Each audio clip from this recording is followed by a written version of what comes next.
Hey everybody, welcome back to Generating Income in Your Portfolio. My name is Mike Fairboard, folks, and today I wanted to spend some time and really look at building a dividend ladder, and that is one that pays dividends month to month to month throughout the year, as you have at least three stocks that are paying at different months. So they're paying the dividend at different months. I want to talk about that today, and I want to talk about maybe comparing three different portfolios that we could use as dividend ladders, maybe of different risk, of different interest rates, etc., and kind of just go through the process of how people might use a dividend ladder to help replace their income by receiving potential dividend in the future. So with that, I look forward to it. We'll talk about some of the basics of stocks too, of the dividends themselves. Before we dive into the ladder, I've got an example to look at there, but would like to welcome everybody back here, joining the chat here by my friend JB.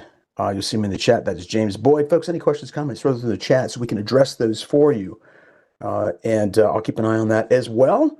But looking forward to it. And we'll look at plenty of different stocks today as we set up that dividend ladder. And we'll just go through it and set up one of those, whichever each of you decide collectively. So we'll do a poll on that. But all right. So having said that, let's hit some disclosures to get the show on the road. Folks, options do carry a high level of risk. They're not suitable for all investors.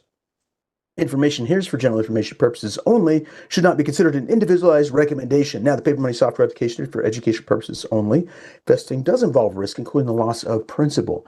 Past performance is no guarantee of future results or success. Specifically, as it relates to dividends here, there are risks associated with investing in dividend-paying stocks, including, but not limited to, the risk that stocks may reduce or stop paying dividends. Also, just above that, risks of REITs are similar to those associated with direct ownership of real estate. If we do get some of the REITs, we might have one in there. So just wanted to point that out, some additional details there on REITs as well. So with that, let's go ahead and get everything shared and ready to go on the main screen here and get started. So I'll pull that up. Okay, there's a look at the S&P 500 index coming off that upper top that we've been mentioning for the last little bit. We thought, hey, that might represent some resistance over here. As you could see, we've got, as you can see, some of that sticking up right there. We don't know how far back we'll go, but one quick point just to note is as you do come off the top of the upper channel line, you can look at maybe oftentimes the midpoint, these midpoints. There's a midpoint that oftentimes runs between these two, and you can kind of keep an eye on that as well. And with that, what you can do is you can kind of just look and say, well, you know, as you're looking at the S&P, maybe a line through here, for example, the 5,900 level, all right, would be something to look at. By the way, one last thing, I want to do something before I dive into this, something I just normally, we don't do too often. I'm just so used to diving into the markets here. But I wanted to share this first. This is a calendar of all of our live events. Now, what I've done is I've just moved this over. I'm going to go ahead and just send this link into the chat for everybody, just so you have it. So there is the calendar for January, starting a new year. I bring that up because I wanted to point out, so as you can see over here on Tuesday, where we'd normally hold this class right here, we've got a different class that is selecting an option strategy right there, as you can see. So with that option strategy, a couple of points to note there. I just wanted to state this. I'm going to make sure I get all these details right, but we'll be teaching this class over that time slot. And within this class too, they will be discussing potential methods of generating income in a portfolio with dividends and REITs.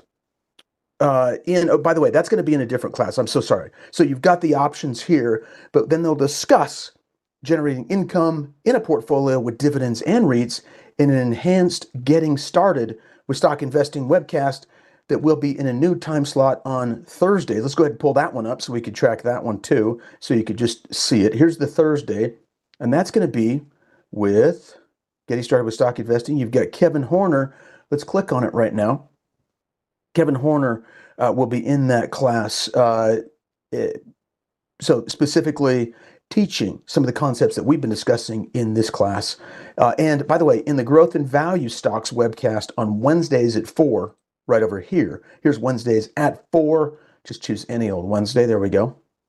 4 o'clock, Trading Growth and Value with James Boyd as well. So those same concepts that we've been addressing here, generating income in a portfolio with dividends and REITs, you'll get those in those two classes. So Wednesday, right here with the trading growth and value, and then you've got up top here, getting started with stock investing over here with Kevin Horner. So James Boyd, Kevin Horner. James Boyd happens to be in this class right now in the chat area. So you can learn about potential income with options in trading covered calls and short puts, and that is on Monday. That stays the same over here, although you will have Cameron May teaching that class. So mixing things up a little bit.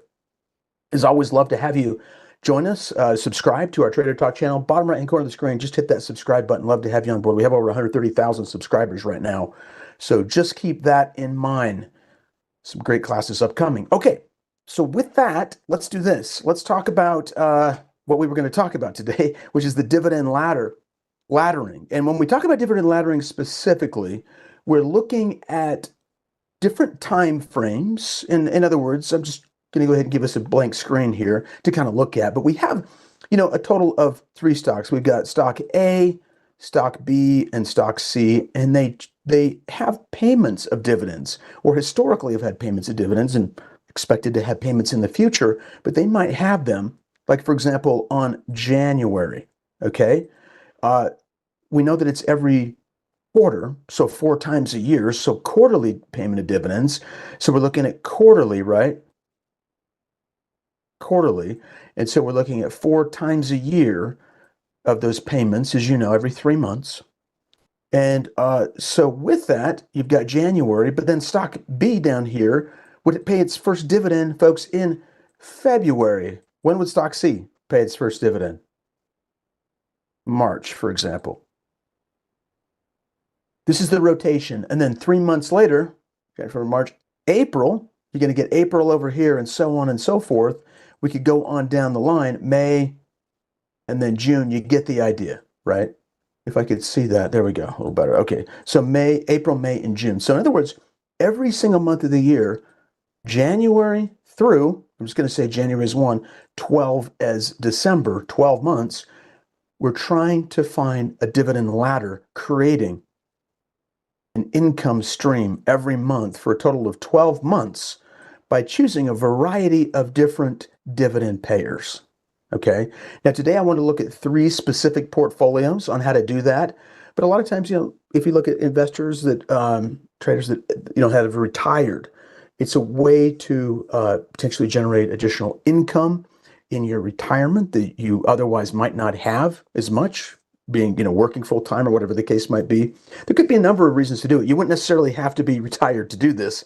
It's just an interesting way to bring in income month to month to month is the whole idea here. So we're going to talk about that in detail. Before we do that, though, I want to talk about some of the basics of investing here too. And I want to actually just choose an example stock today, one that is out there that does have a higher paying dividend. I want to talk about the risks, possible benefits of investing in a higher dividend payer stock. Just as an example, this is Prospect Capital. Now, if you look at Prospect Capital, if we just pull up the yield over here, as I drop this down, yield's about 12%, a little over 12. Okay, so it's quite high right now. Is that the yield that we can expect going forward is the question, first of all. So let's do some of the basics here before we get going, because I want everybody to be mindful of this before we select the stocks today.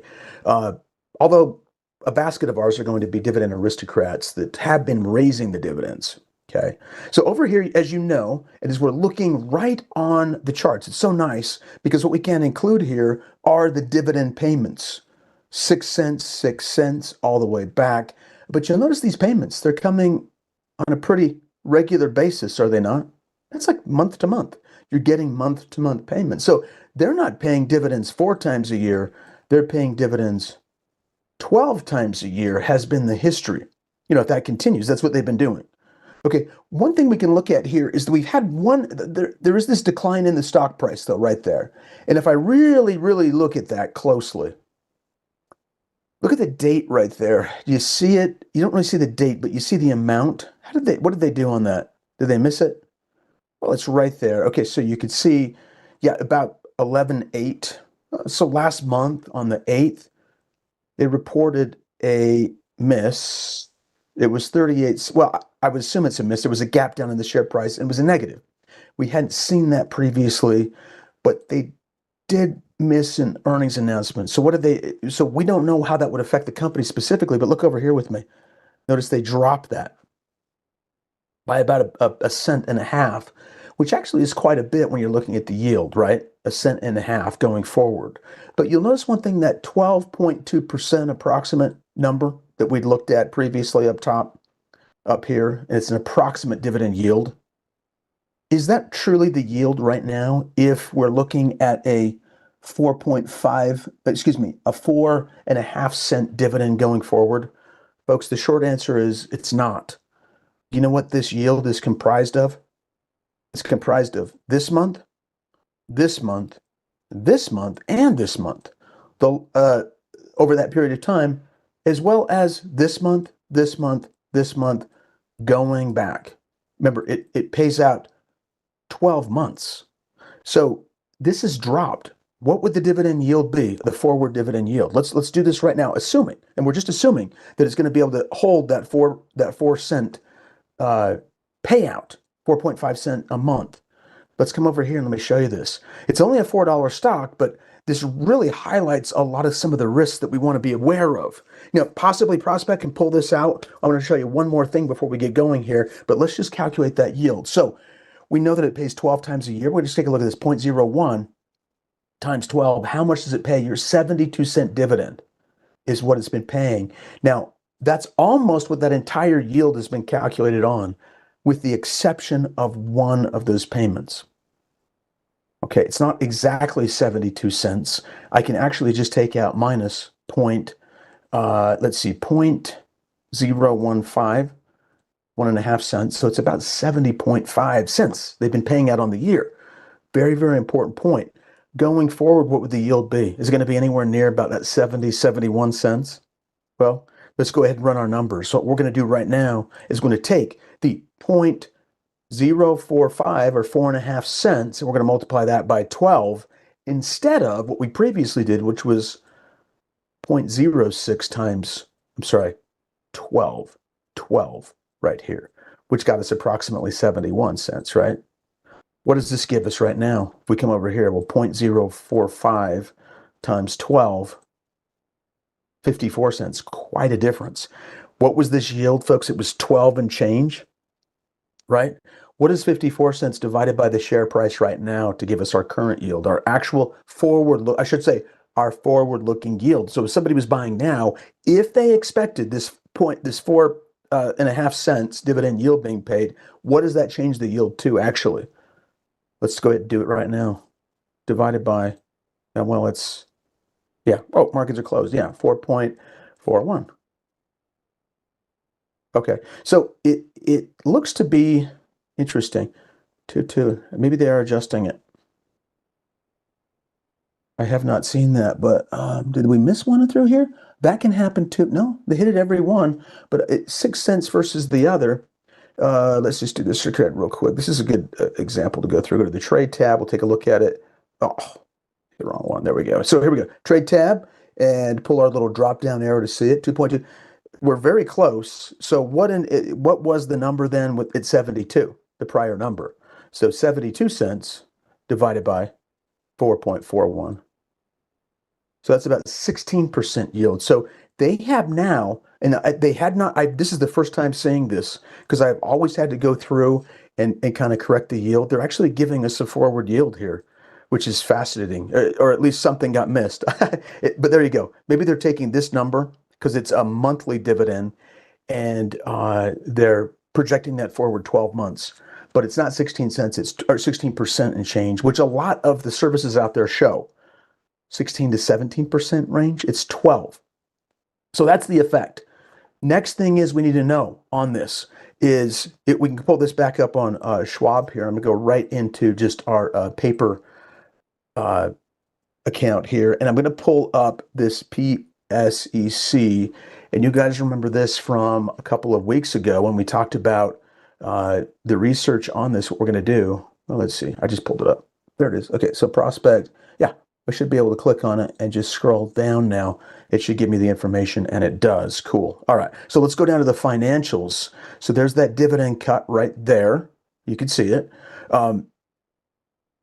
you can go down here under historical earnings, and it does give you a really good feel as to what happened here. I'm going to click on show more to show you this, but you can see that it did beat earnings here in Q4, but then we missed over in some other areas. I think this is non-GAAP. Okay, this is a non-GAAP as opposed to a GAAP, which I think we were saying on Thinkorswim. There are differences there too to be mindful of. And by the way, the non-GAAP wasn't as big a drop as the GAAP, generally accepted accounting principles.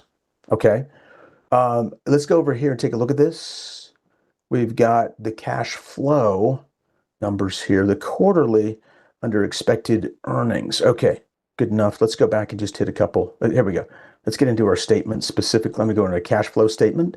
And you guys know what I'm going to be looking for is right here, total cash from operations. And you can see, how has this been doing? It's kind of volatile, isn't it? Now, one of the things we talked about a couple weeks ago, always be careful if you're expecting dividend payments to be steady. Dividend payment. Remember, dividends are very, very frequently, and at least when they're expected to continue to be paying those dividends, they're paid with cash from the company's operations, what they're in operations for. And you can see over here, that was a big miss. They were in negative territory. So how long have they been paying the dividends? We need to check and see over here what the dividends were doing here, what they were doing here. We bounce back, and that's a positive, but we need to believe that the trajectory is going to be up from here if we think that they're going to be able to sustain, I should say, let's just do that approximately 12% dividend yield, right? So these are really, really key, very, very important things to consider before you invest if you're looking for that specifically. I've gone ahead and just pulled up a breakdown of the cash flow on a quarterly basis too. You can take a look at that too down here, but that's the run right there that we're looking at just in terms, and there's some negatives. And that's pretty, if you look at it this way, look at this cash right here. That's 795. That's just 1 year. Even our positive years, we're lucky to get back to that level that you lost just in 1 year. So what's the possibility of it sustaining that? Now, it might be on a good trajectory, but I would just say this, you have to be extra careful and watching it very, very carefully on these types of companies, okay? I want to throw this out there because as you're selecting a dividend ladder, this could be a key, seriously a key consideration you want to look at. Now today, and in this class, we're going to be looking really at the dividend aristocrats, those that have raised dividends for at least 25 years each and every year without missing a payment. But not just that, but raising them every year consecutively. And we have that now available. Let me go ahead and just minimize this. I'm going to throw on a watch list for you so you can see this. The first ones are going to be our first sort of 3 stock portfolio for a dividend ladder. Paper example is going to be with the aristocrats specifically. And we can go down to our public folder now, and this is maintained. Here is the 25 plus year dividend right there. We do have a 50, but there's your 25 plus years. Now, why is this important? Well, they've been raising the dividend. And if you go back and look at these historically long term, with that, the cash flow too, what do you think it's been doing? Folks, I got to tell you, hasn't been going down. We haven't been seeing this. Because if it's been doing that, you cannot raise the dividends over time. Let's just go into one right now. Here is Abbott Labs. Let's make sure it's all linked. There we go. Linked it to red. And there you have it. So there's Abbott Labs right there. Long term. There's your Abbott Labs long term. With this, not only have, the share price has gone up and you've seen some capital gains in the stock for sure. It's much higher than it was over the last 10, 15 years. But with that, they've had income from operations. They've got cash flow coming into the business. They've been raising those dividends quarter to quarter, year over year, I should say, each and every year. That's what you're getting with the aristocrats that you might not be getting with some of these other companies. Here is that PSET. That's 15 years. Okay, so you're nearing a low that you had down here, and that's influencing the dividend yield. So you can look at these for sure, because some of them, especially if you hit it right, and you're confident that's going to reverse, but there are the risks of that relative to The risk with any stock, we talked about any dividend payer, but these at least have a history of at least 25 years paying in good times and bad. All right. So let's do it. Let's start breaking down a portfolio right now. What do you say?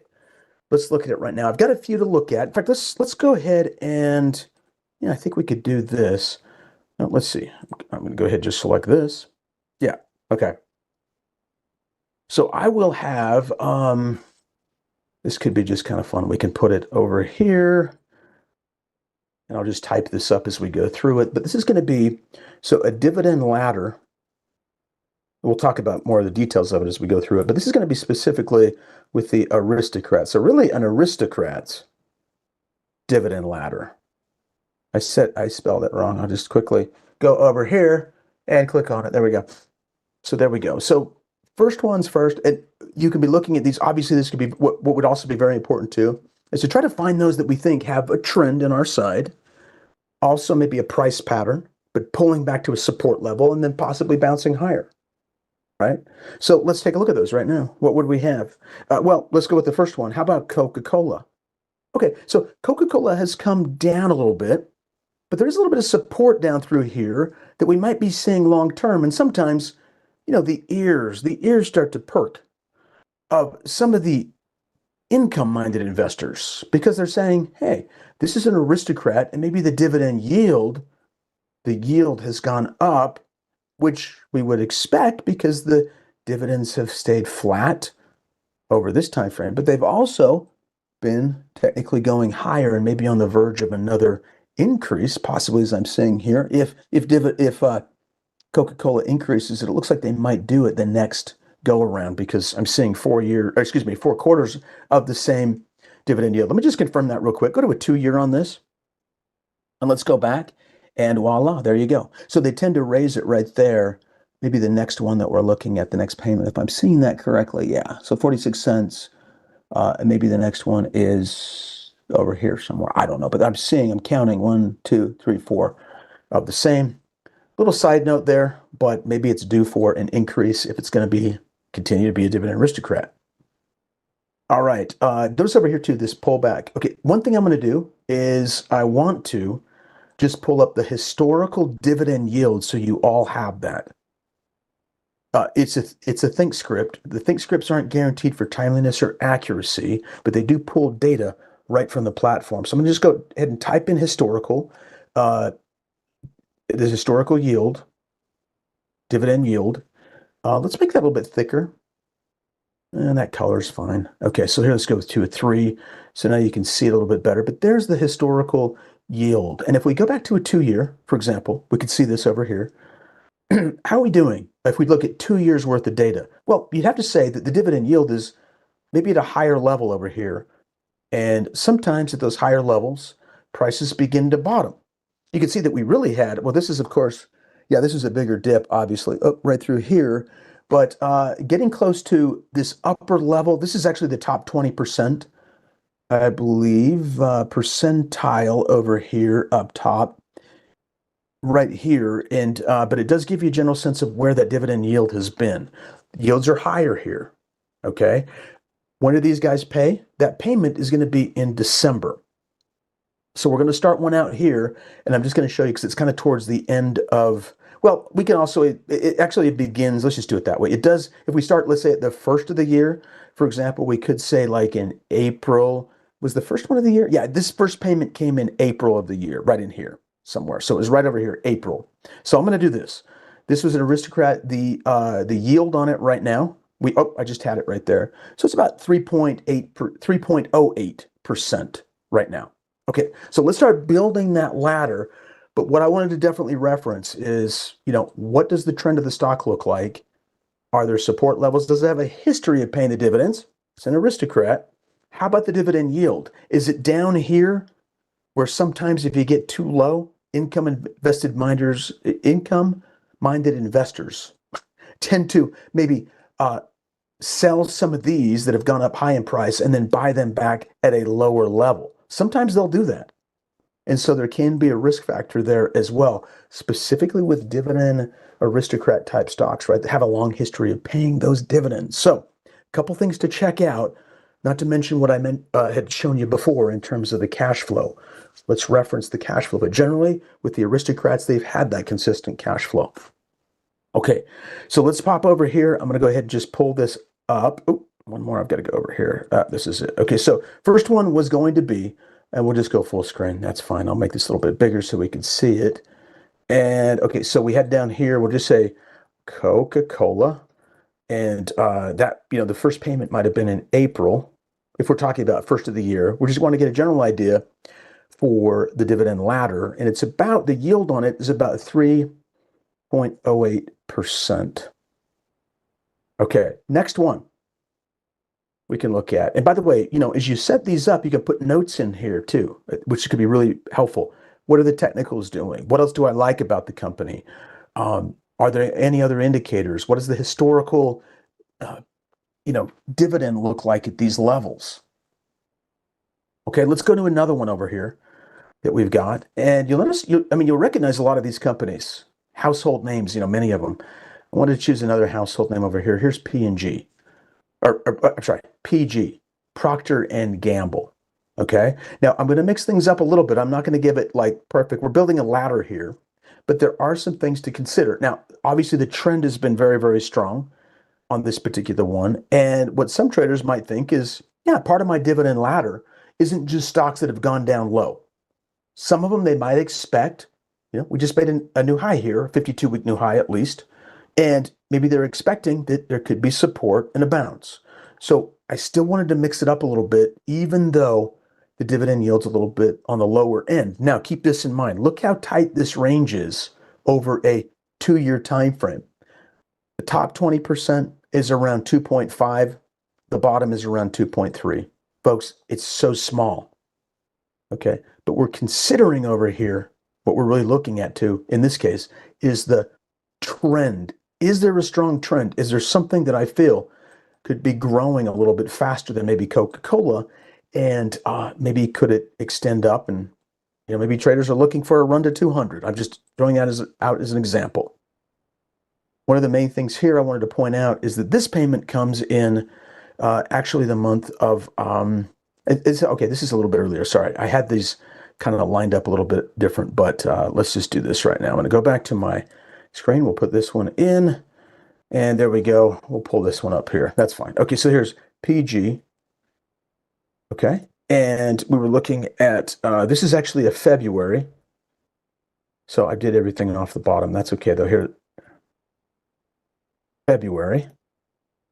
And this was about a 2.3 approximately, right in there. That's the amount, okay? The last one we're going to take a look at, another company here, because you can always have more in a dividend ladder, but we're just trying to make sure we're doing the bare minimum to get the most, I should say, to get at least every single month payment of a dividend every month, for example, right? Month after month, just as an example here, okay? This one paid in March. This is J&J. What do you see on J&J? Well, the first thing that stuck out to my eyes, first of all, is this long-term possible shoulder right there. We don't know if that's what we're seeing, but sometimes you'll see this on a longer-term bottom. I'm going to take a look at the weekly here in just a second and pull that up. Look down here. How are we doing over here? The last time we were at these yield levels, what did the price of the stock do when we got down to this level? Now, it's not as low as this level. Notice over here. It's not as low as this prior point. We're a little bit higher. Why is that the case? Why is the yield almost at the same point? Well, because the dividend payments are increasing. This too, as you can see, highlighted right over here, highlighted itself, it is a dividend aristocrat. So even though the stock price didn't make a new low, the yield is higher at higher share prices. Okay? Even though these yields are like lined up. Because the dividend payments are increasing. Okay? But the last time we hit this level, it was a pretty interesting support level. So what's fascinating, this is so fascinating, from just a income perspective only, chart-wise, support's down here, technical. But if you say, where's the support relative to the dividend yield? This support down here, these price levels, is the same comparable level when you're looking at the dividend yield. Interesting, isn't it? By the way, when we do this and we pull this all the way over here, we're close to this point over here, kind of that shoulder, head and shoulder. So is this an inverted head and shoulder? We don't know, but we can say that there are some interesting aspects that we normally don't capture. Now, before I go into more details, let me go ahead and share this real quick so you all have it as I'm going through and talking through it. Many of you, I think, might already have it, but just in case you don't, and I will share this in the description section under more, under YouTube, for those that are viewing in the archive section, okay? So here we go. Let's pull that up, and I'm going to put this in right now for you so you all have it. There it is right there. That's the script, all right? So just again, mention again, it's not guaranteed for timeliness or accuracy, but it is taking the data that's filtered into the platform, and then through the ThinkScript code, it's sending it out. So feel free to definitely use that. All right. Okay. By the way, welcome all. Welcome Dragon Rider, DJ, and others in here. Good to have you on board. Let us know if you have any questions. But thus far, we're building. Any questions thus far, I should say. Let me pause on that and just see how we're doing as it relates to a dividend ladder. I've got to pull this last one in, and so you can see it. So maybe there will be some questions here after I've done this, completed it. But here we go. Let's do this right now. So this one paid in March, but that was JNJ. So that's a March, and this one was up to. We'll just reference that again. Roughly 3.3%. So it's kind of a higher yielder. Okay, question for everybody. Now, what is this entire, we'll just call this like portfolio A is an example. It's an example portfolio A. What is it yielding collectively? There are some key points to note. If you want to get these percentages that we're seeing, right? And they want to be, you want to have them kind of equivalent to an investment amount that you're putting in. Well, one thing that you might, would be very helpful if you were anticipating or expecting to just invest equal amounts in each one. Say, for example, $10,000 into each one. And then that way, you've got a general basis against an investment into each one of these, right? So that's, for each investment, for each stock, I'll say, for each stock here, okay?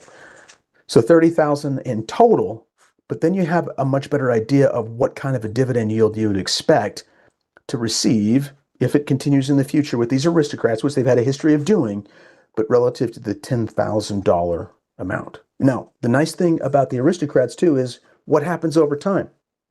Does this yield go up or down at the prices that we bought at, or yield to cost? Yield to cost, folks, the yield to cost. So if we pay this for JNJ and we get 3.3, but then the next year, it's at, I got to change colors here. It's at, whatever that yield is at, at a given price, if they increase the dividend payment. So what's I going to write in here? I was just going to say something along the lines of, let's say the dividend, let's say they were paying $2 in dividend payments, right? And then the next year they're paying $2.20. But remember, the yield we're going to get is based upon the price that we made our purchase at for this 10,000, for example. So if we bought it at a specific price and they're paying more dividends, well, then that dividend yield that we've got, the yield to cost, what it actually cost us originally, would go up as long as they keep raising the dividends. And that's just one advantage of the aristocrats over time. There's some crazy examples out there like Warren Buffett's Coca-Cola. Here's the 3.08% several years ago. A number of analysts were saying that his yield to cost was about 52% a year. What does that represent? That's quite a difference from the 3%, but the 52% a year he's getting on Coca-Cola. And I realized maybe that's one of the reasons why he doesn't sell his Coca-Cola, because every couple of years, all else equal, and if they're raising their dividends, well, he's actually paying back the original purchase price that he paid for the stock in the first place. But how do you achieve this? How does this go to this? It's that dividend, the aristocrats raising those dividends over time. Isn't that intriguing, though? Isn't that interesting? I always said, why doesn't he sell here? He knows, like for example, I thought he must know that Coca-Cola is guiding lower and the share price is going to do one of these.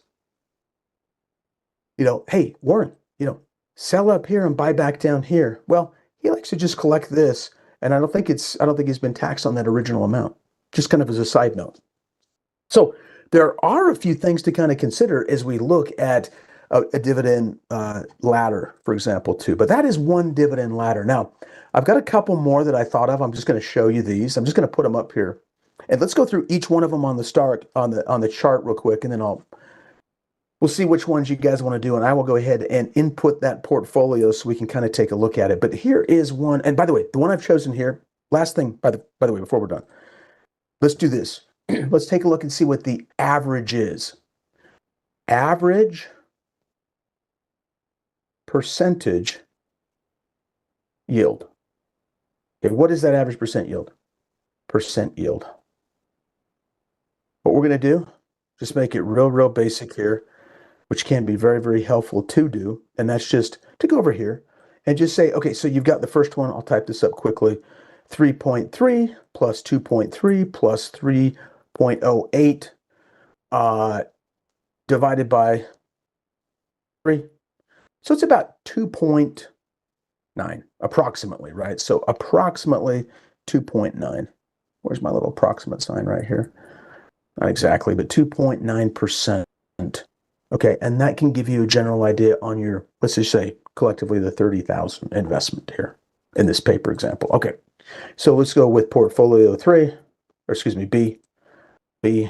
And the first one I'm going to look at, I'm going to just type the symbols in right now. So we're going to do Altria. Next one's going to be T, AT&T, and ExxonMobil. XOM is the symbol. Okay, let's look at each of the yields here and the prices of the stock too. So what they've been doing. So really trending over here.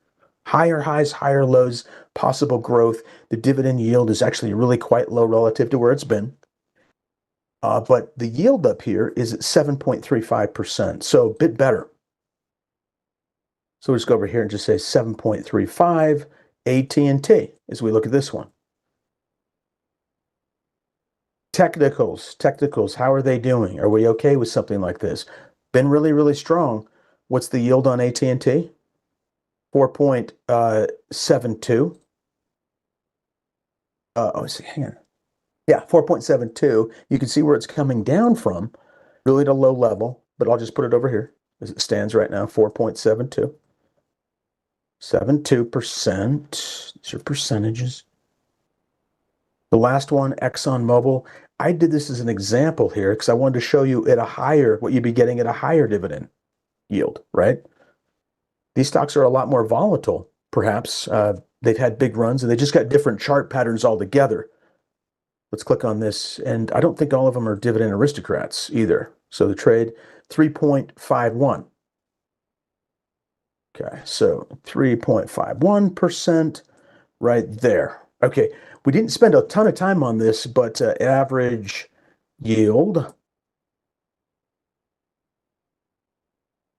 give you a general idea, because you're owning all three of them, and what does that yield look like?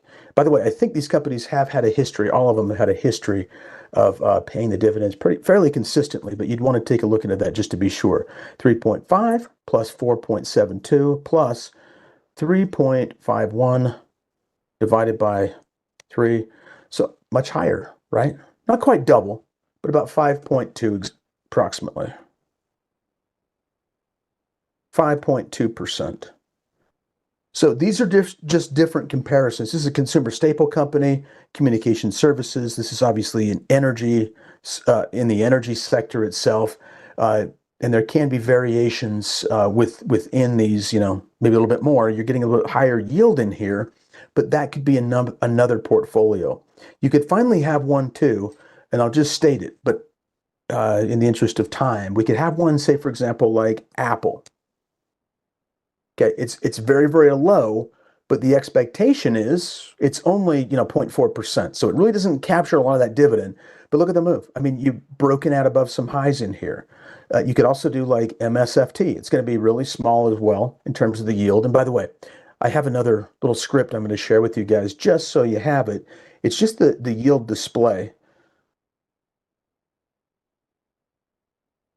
Not guaranteed for timeliness or accuracy as well, but it does put the yield up here. That would have been ideal for me to do that earlier. And there you have it. Oh, Meta? Meta actually does pay. It's not picking it up on. Not sure what's going on there. It didn't pick it up. It does have a dividend yield, but it's about, what is it, half of 1% or so? No, a third of 1%, roughly, right in that range. So there are different variations in there as you look at this. But, I think there are a lot of different considerations, and it does just depend on what you're looking for.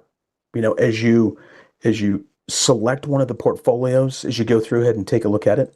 What do you want? You want something that's growing a little bit higher. I mean, there could be additional risks with that, with a higher average yield relative to something that's still fairly close to it, close to 3%. And maybe, a chart consideration could be very helpful. I mean, I don't know, indicators, price patterns could obviously be used in scenarios like this as well, so that you're trying to get in at a good starting point, perhaps. We saw what would be considered as a good. It all depends on what's going to happen in the future, of course. But what some might consider an interesting starting point is when a dividend aristocrat has really taken a big move to the downside. And what has that done? That's really elevated the yields.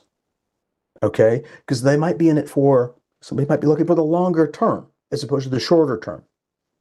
That goes from that scenario all the way to the extreme of using higher growth stocks for dividends, which really doesn't make a ton of sense, in my opinion, for a dividend ladder, although that is a method out there for using growth stocks too. It seems like, the capital gain side would clearly outweigh any dividend income just based on those smaller yields, but it's out there as one to use. But I did definitely want to focus today on kind of like a couple of core groups.